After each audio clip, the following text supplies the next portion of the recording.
Welcome. Thanks so much for tuning in to the Good Nurse Outlook, a podcast discussing things nursing, healthcare, and everyday matters as well. Honestly, the topics are endless. I'm your host, Nurse Naj. Let's get into it. Hi, you guys. Welcome back. Welcome to the Good Nurse Outlook podcast.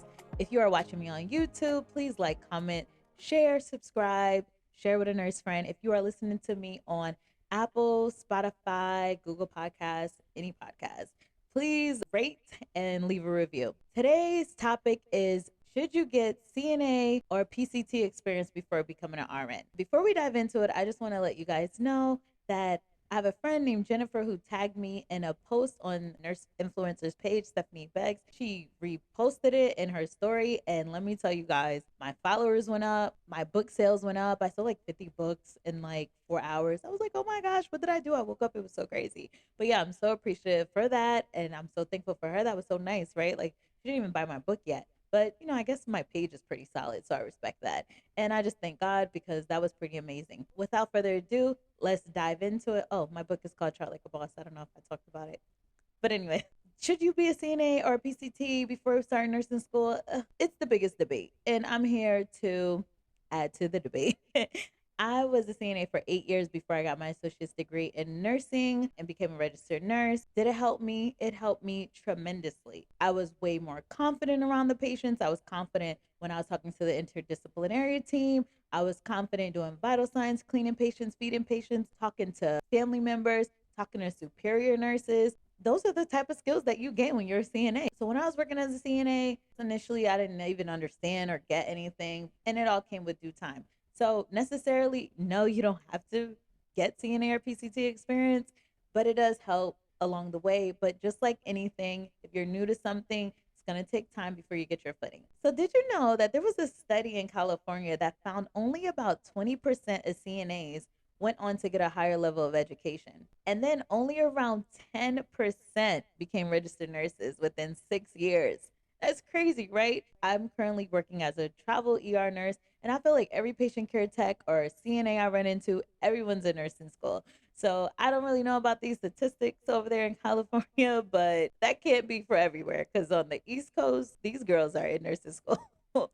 And guys, these girls and guys are in nursing school. I know when I was a CNA and I was in nursing school and I started my clinicals, I felt like I owned the place. Oh my gosh, y'all should have seen me. I was doing vital signs, sugar checks, reporting stuff to the nurses. I'm not gonna lie, like the confidence is different when you've been a CNA and when you haven't been a CNA. And that's not to take anything away from someone that's not, but you definitely notice and see the change. You're a lot more confident because you're familiar. You're familiar with the environment, you're with the way things work. I know sometimes the transition can be hard if you never had any healthcare experience and you become an RN. Trust me, I really feel like I done seen it all, and I've been a nurse for 5 years. As a CNA, you're used to bodily fluids, codes, arguments on the unit, conflict, rough interactions with patients and family members. You have no healthcare background or history. Say you work as a secretary in an office that sells glasses and you want to be a nurse. When you see stuff like that, you're going to be like,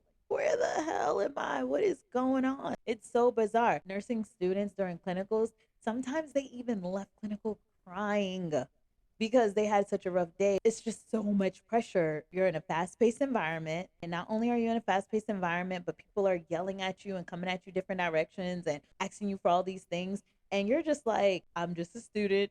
Please, I beg, take it easy on me. And when you become a nurse, you're going to be the same way.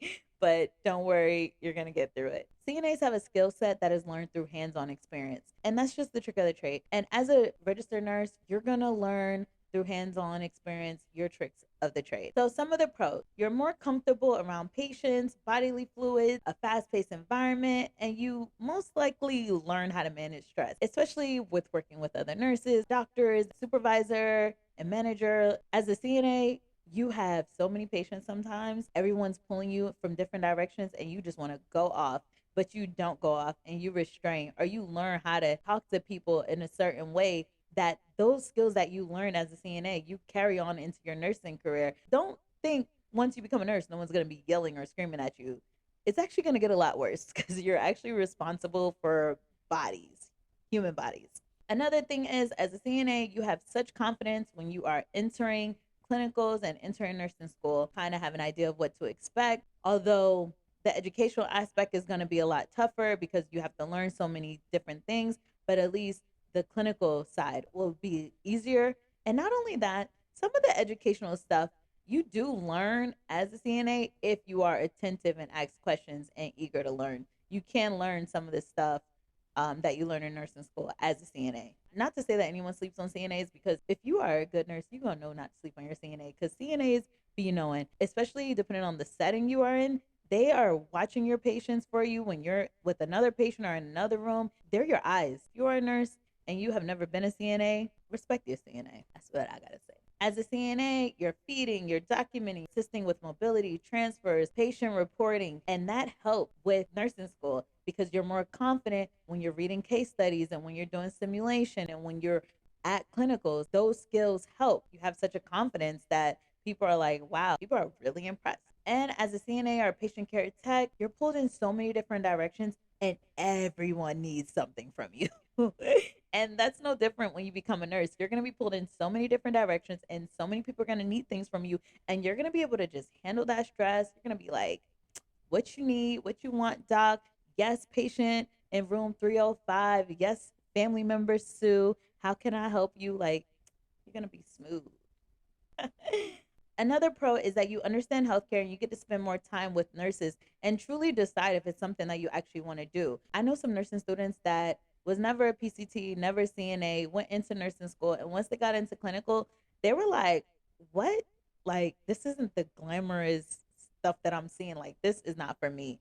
And I know you're probably thinking like, "How can anyone get that far in nursing school and quit?" But it happens all the time, like literally it's a very common thing. If nursing school itself doesn't take you out, finding out all the tasks that's required of you as a registered nurse or LPN, that's going to take you out. And you'll be like, this ain't for me. And you'll switch your major. It has happened. There are some CNAs and patient care techs that I'm always like, oh, you should go to nursing school. And they're like, no, we see how you work. You don't get a break. Kind of not really that respected at all times. You have to pass meds. You have to do treatment. You leave late. You always documenting. You have high patient load sometimes. To be honest, I literally could go on. Some PCTs and CNAs, they see the life of the nurse behind the scenes and they're like, that ain't really for me. No. And that's good. At least you save some money. You didn't get invested in nursing school and not finish. Of course, nursing is a vast field and you don't necessarily have to be bedside. Some jobs you don't even have to see a patient. As a CNA, you are also familiar with medical equipment and you also assist with procedures.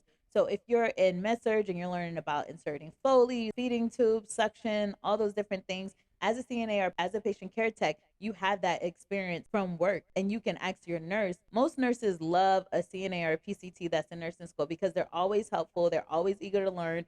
And as a nurse, we need that sometimes. CNA and PCTs already are our eyes. That was crazy.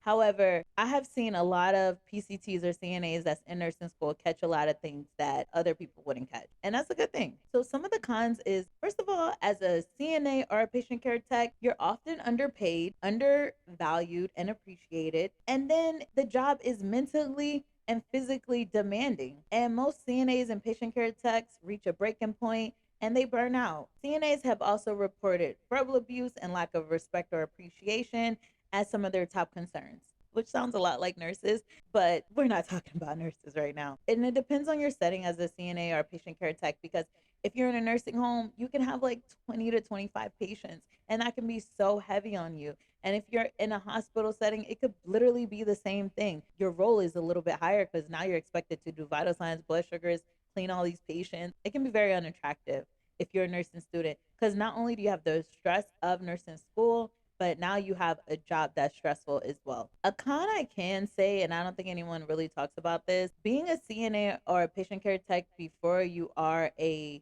nurse, you're overly confident in clinicals. You do too much all the time, and somebody got to humble you because you might hurt a patient in the process.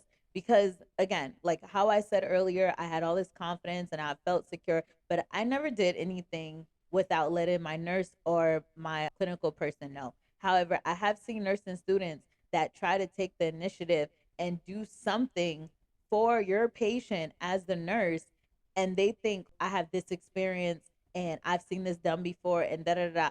That's never okay. That is never okay. And that can be very dangerous because you don't have a license as a nursing student, and your CNA and PCT experience does not equate to a license or anything even close to it. And it's unfortunate because I have seen nursing students do crazy things, unsafe things. They thought it was okay. Maybe they learned it. Another con is you learn bad behaviors as a CNA or a PCT, which people don't talk about. You see other nurses doing stuff that's the wrong stuff, and then you go to the clinicals and you do the wrong stuff, or you become a nurse and you be like, oh, well, I learned this. No, CNA and PCT experience is excellent to have, but it's also very important that you follow safety policies and procedures, because at the end of the day, everything is about the safety of our patients. I know some people say that you can tell the difference between a RN that was a CNA and an RN that wasn't. Me, I know all the time, I do not wait for a CNA or a PCT because sometimes they hard to find. No offense, but we know. And they give you attitude, which I get it. You got all these patients, and I'm asking you to do something that literally I could do myself. And I understand it and I completely get it. But me as an RN, I'm not afraid to touch my patients. And some CNAs or PCTs that become RNs think, oh, that's not my job anymore. I don't touch patients. And some RNs that have never been PCTs or CNAs refuse to touch patients because they feel like that's not their job. And it goes both in RNs and CNAs. And honestly, if you ever sit down, y'all both mad about the same thing. The RN feels like the CNA is not doing the job, and the CNA feels like the RN is not doing their job. And the best way to kill all that is communication and role identification. And as the RN, you need to delegate, but you also need to listen and you need to respect the CNA, period. So that's it for the cons, really. But if you are a patient care tech or a CNA, the best thing is networking. Once you're in nursing school and your manager knows, they're going to groom you, honey. They're going to groom you to be working on the unit. Jobs tend to look at your experience. Oh, this person was a CNA. This person was a PCT. That kind of makes you a little bit more attractive, if you get my drift. Once you are applying for RN jobs, when you become an RN and you have had CNA or patient care tech experience, you have more empathy for the CNAs because you were there once and you understand what they go through. And this is not to say that nurses who have never had any experience don't have empathy for them, but some do tend to turn a blind eye. And I feel like we as nurses need to be more realistic about how we treat each other and our colleagues and our coworkers. Some people really will say like, oh, well, that's their job, they have to do it. And that's not right. Patient care is for everybody. Another thing about being a CNA is you can pick the nurse's brain as well as thoughts. Sometimes she'll help you with your work or help you understand things. You know, even, I'm not going to say it, but if a nurse knows you're in nursing school, she's going to just guide you. She'll help you out. I'm going to just leave it at that. She'll show you some things. She definitely will. To wrap this up before my camera dies on me, nursing is so versatile. You don't ever have to see a patient if you want, so you don't even have to worry about becoming a CNA or PCT. You can go off and be a nurse lawyer. You can be any type of nurse you want. There are so many different nurses that don't even require you to touch or see a patient. So do you need CNA or PCT experience? No. But is it important to know the pros and cons? Yes. And also, it depends on your end goal. What type of RN do you want to be and what kind of field? And would CNA or PCT experience help you feel more confident in that role? Those are the questions. And that concludes today's episode. Until next time, stay safe, stay well, be kind. God bless you. Bye.